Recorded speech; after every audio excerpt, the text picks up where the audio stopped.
The Secret of the Ruins.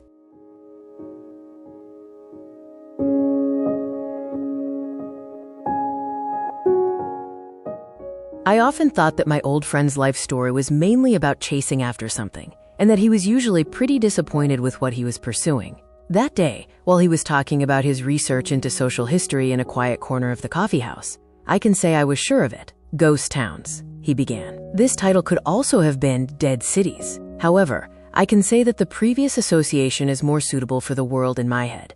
Whenever I find one of these towns in the country, going there and imagining the people who used to live there was something more than just meaningful activities that stirred my restless soul. When I learned of such a place's existence in the East, I was determined to see it. One day, I put this thought into action. The day after I set off, I arrived at the settlement around the afternoon.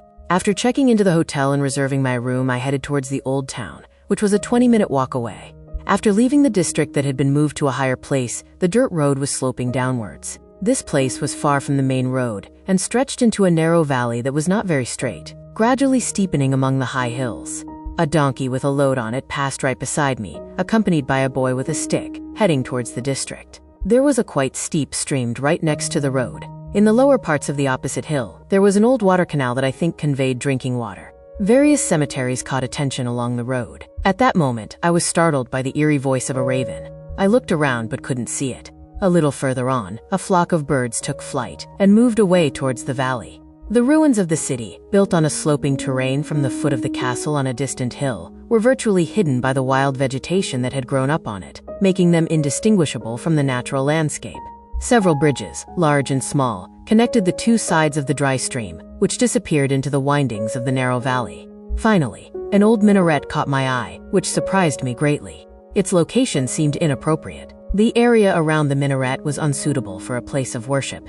Next to it, a small, unlined bridge had been built over the dried-up stream flowing from above. This was the first time I had ever seen such a place. Mosques without minarets are everywhere, but a minaret without a place of worship was truly astonishing to me. A poor, slightly blurry photograph of the city before its abandonment, with its crowded houses and a complexity difficult to comprehend, contained nothing that evoked a sense of nostalgia. Undoubtedly, not much trace of the settlement remained of those intertwined structures today. The past had been buried, as if its dust had been scattered into the air. The fate of abandonment, so acutely felt, evoked a feeling difficult to describe. It was as if an unsettling silence could be felt amidst the ruins where owls perched. Was it even possible? It was impossible to imagine how harsh the living conditions that forced people to abandon the place where they were born, raised, and lived their entire lives could be. Surely, I thought, these people surely didn't destroy the world of their childhood in one fell swoop.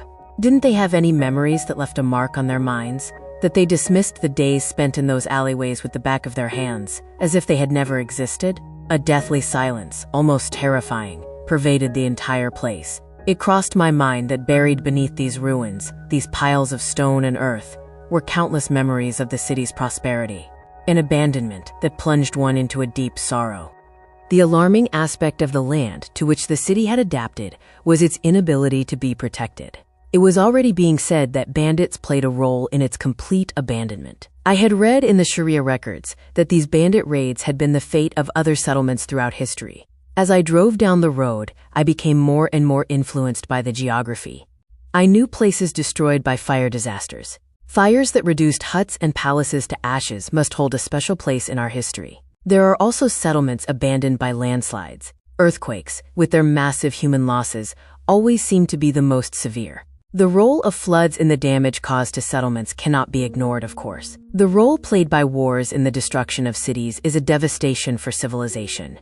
In short, for various reasons, human life is constantly faced with these difficult-to-solve problems that destroy the past. It's no wonder that there isn't much information in the records about this ancient settlement. According to these records, which mention the presence of Muslim and non-Muslim prisoners, it had a prison. In fact, the city's location resembled an open-air prison. This was an area surrounded by steep, impassable hills. The eerie effect of this landscape, which ended at a narrow gorge through which a dry stream flowed, naturally transformed into a prison, was palpable. I wondered how depressing this bleak environment could be in shaping people's personalities.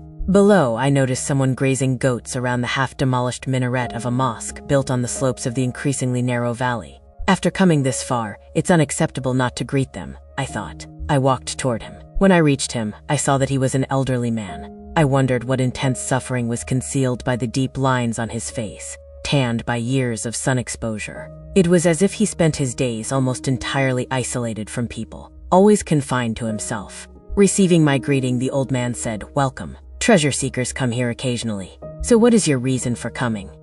"Just curiosity," I said. People don't leave their homes easily, but the great disasters they could not overcome forced them to abandon their homes. Frankly, it would be a lie to say I wasn't delighted to hear that he was a native of this city and that I would gain first-hand knowledge.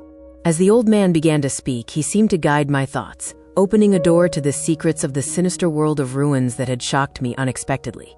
As he turned to the past, I felt as if he had begun to relive the past. Once upon a time, when I was still a child, the trunk of the mulberry tree that clung to the wall was so thick that we could only climb up to the mosque by climbing its branches. Now there is neither the mulberry tree nor the mosque it supported, as if to prevent it from collapsing. Everything is like a dream. It is said that a man climbed from the castle to this place, that is, to the city. He walked from one end of the city to the other, over the houses. I suppose this creates an idea of what the city was like in its day. To put it another way, one might think there was a sense of solidarity among people, just as the houses were back to back. Perhaps there was, but I don't recall it. From the very beginning of his speech, he evoked in my mind the perspective of a historian who caused stereotypes to unravel. This perspective, which virtually undermined the centuries-long dominance of a rigid administrative approach that disallowed any thought based on diversity and deviated from traditional social thought, added a vibrant, and dynamistic quality to life. It assumed that people's right to choose their own lives was natural. There was something about this old man's account that seemed to confirm that historian. I saw an unexpected spontaneity in people's initiative-requiring decisions, despite their utter helplessness in the face of insurmountable natural disasters. Yet, how deceptive this is. For, as a matter of principle, the ruler who shapes and directs a seemingly passive society is expected never to allow this. Finally, it occurred to me that I was listening to a rather unexpected speech from someone who herds sheep and goats alone in desolate pastures. His speech, which deeply touched me, blended religious underpinnings with a philosophical perspective. I saw traces of a rich life experience in the old shepherd's wrinkled face. As if a test, the veil before our eyes prevents us from seeing many things. If this veil were not present, we would be aware of the riches within ordinary life. As the old shepherd recounted the city's past, he suddenly returned to reality, revealing the harsh face of reality and then, in his depiction, drawing attention to the harshness of human misery. After a series of disasters, the government decided to relocate the city. Following this, the place was quickly abandoned. People ripped out the doors and windows of their homes, leaving nothing behind. These people, who had followed in the footsteps of their ancestors for centuries, finally succumbed to the disasters that pushed the limits of their endurance and abandoned their homes. And from then on, as if in unison, they never spoke a word about their former lives. In doing so, they somehow managed to erase all the memories etched in their minds, as if they had never existed. The old shepherd didn't offer an explanation for the people's seemingly incomprehensible attitude toward the past. But in his subsequent conversations, I thought he was expressing a belief that the Creator wanted his servants to reach maturity. However, I remember not being able to connect this belief to the real issue at the time. Listening to him, I sometimes felt like I was losing track. There were moments when I couldn't grasp his point. He approached philosophy's universal problem of existence from a mystical perspective, as if he were describing the city in a rather allegorical manner. I couldn't help but grasp the true meaning behind his words. At that moment, I was more concerned with grasping the spirit of his words than his impressively wise personality. In his speech, he spoke of the Creator without ever mentioning his name. I saw in the old man an admiration, a love, and a glorification of life. In his narratives, his joy for life was expressed through mature understanding and language. He treated his animals, indeed all living things, with love. There were subtle touches in his words that made me realize the value of life just by being there. And it was clear that all these approaches were completely removed from the traditional mindset that viewed this world as false and deceptive. I can't say I fully understood him, but this old man was no ordinary shepherd. He must have spent his life studying and acquiring knowledge. Or perhaps he had been at the feet of esteemed people, receiving their tutelage. Yet, he had no students. He simply shepherded the sheep and goats. And no one could understand that this old man was a wise man. As these thoughts played in my mind, I realized that, ultimately, I was struck by the extraordinary nature of his personality without grasping his vision of the creator and religion. Like a speck of dust blown in the wind, or, as the poem says, he too came to this world as a stranger and departed as a stranger. In fact, perhaps there are good lessons to be learned in this incident for intelligent minds. But years later, I still feel the astonishment and disappointment of that day. But what did I expect to find in those ruins? There was a long silence. The matter seemed to have ended without resolution. It wasn't until a long time later that I saw my old friend notice a few people, a few tables away, out of sight. 2 of the 3 people there stood up. Before leaving the coffee house, the larger one, aiming for a weight of 140 kilos, paid the bill. Eddie, my friend, following them with his eyes, took a quiet sip from his teacup. He always does that, he said. What? I asked indifferently. He always pays the bill himself. Some people are like that, I said nonchalantly. Also, he never walks alone. I realized my friend was going to talk at length about this giant of a man. Essentially, people reveal themselves with every move they make. More than 20 years ago, my mother, unable to remember, had nicknamed him the Talker. Even that old woman had recognized this immediately striking characteristic of a northerner and labeled him. In truth, the Talker was also the know-it-all. Know-it-all, he muttered. He had started talking, and I couldn't change the subject anymore. Know-it-all, repeated his statement. But then he said no. Even that phrase doesn't fully describe him. While it means a wise man, one who understands everything, he was more than that. He had an answer to every question, and had lost all sense of wonder and awe. When he first met someone, he would figure that person out in 5 minutes at most. From that moment on, based on the grade he gave, that person would either be talked to or not. In other words, he was someone who looked at life in black and white. I agreed. I admit I had a hard time trying to understand his individuality. While he fit perfectly into a stereotype, I couldn't identify and reveal the characteristics that made him unique. Frankly, his desire to see the miraculous side of creation was always thwarted by a factory-like uniformity. Yet, there is no repetition in manifestation. The manifestation in the universe is in constant renewal. The format assigned to him was flawlessly successful. He always viewed life and events with an explanatory lens, because he knew everything.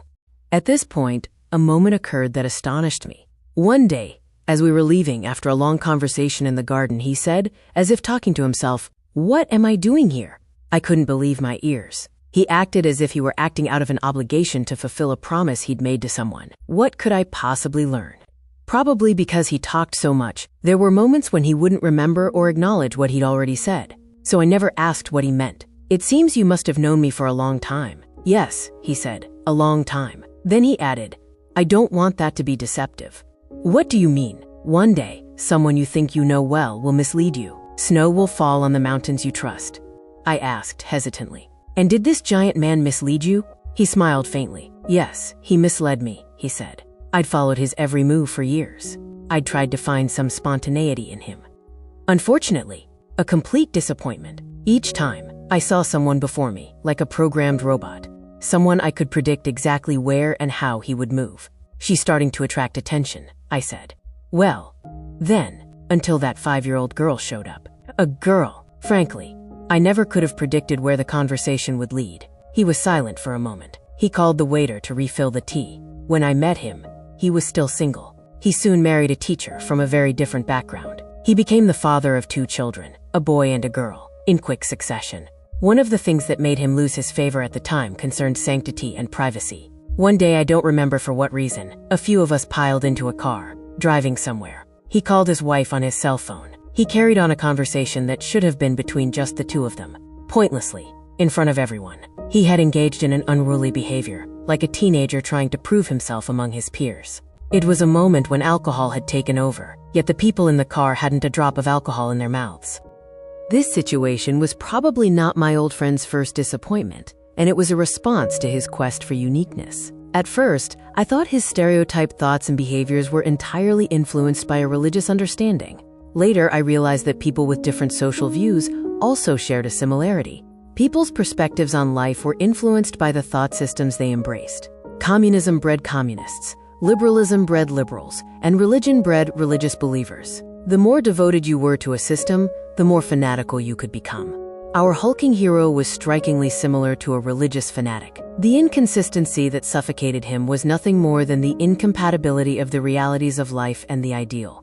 He only once voiced the inconsistency he encountered along his path. Religious ideology couldn't always be applied to the realities of life. Even in his family life, he faced difficulties implementing the ideology's practices. He didn't easily learn that he couldn't neglect his daughter while fathering a son. But ultimately, to say that he learned about life from his children would be a humorous expression of the truth. "I don't understand." The little boy, his fathers refrained from threats. "Dad, if you use violence, I'll report you to the police station." The giant man was actually smart. Even though the boy's shocking words were directed at him, something he would never tolerate in others, he recorded in his child's favor. The boy understood the special efforts his father made in educating him, even through his sister's objections. The care his father showed his older brother naturally did not go unnoticed by the little girl. How could it? He consulted with teachers to ensure his child, whom he considered a pure, sacred miracle, was perfectly prepared for life. He arranged for him to take private lessons in math, physics, and foreign languages, which he deemed important. He even hired a music teacher and taught him to play the saz. Feeling inadequate in his religious education, he arranged for him to learn Arabic pronunciation from a mosque teacher. The work schedule she had arranged for her child was so intense that, while visiting a friend, the conversation fell silent for a while when the father and son, leaning on each other, drifted off to sleep, accompanied by the sound of their snoring, which resembled the reciprocal sounds of two musical instruments playing in different tones. After a brief breath, my friend said, "I was considered a family friend back then. Once, I was sitting in a cramped room with my 2 children, using my newly purchased digital camera to take photos from books for a project he was working on. Meanwhile, the daughter tried to sit on her father's lap, who wasn't paying much attention to her, and hug him. But since the tarpaulin-like coat he wore had no grip, the child began to slide comically down his body. "Dad, I can't hold you." I'd set the reels aside. A camera wouldn't be enough to record this situation. For some reason, this visual situation later became far more meaningful than it was ludicrous. Frankly, I couldn't contain myself. His every action was consistently ideological. He had no moral qualms. Yet, on the other hand, he had a vast literature on the moral bankruptcy of people. He took a short break, while taking a few sips of his tea. His analyses of his friend felt like a digging deeper. "That's why he never walks alone," I'd said. "I suspect there's a reason for this, but I'm clearly having a hard time finding it." One day, 3 friends and I visited a retired teacher on the edge of town. The man had built a greenhouse in his large garden and grown cucumbers in it. As we entered his garden and approached the greenhouse, a large dog we hadn't noticed jumped out and attacked us. My friend and I, in complete panic, began running toward the door, practically pushing me back in an attempt to gain speed. In the short race, the dog passed me without paying any attention.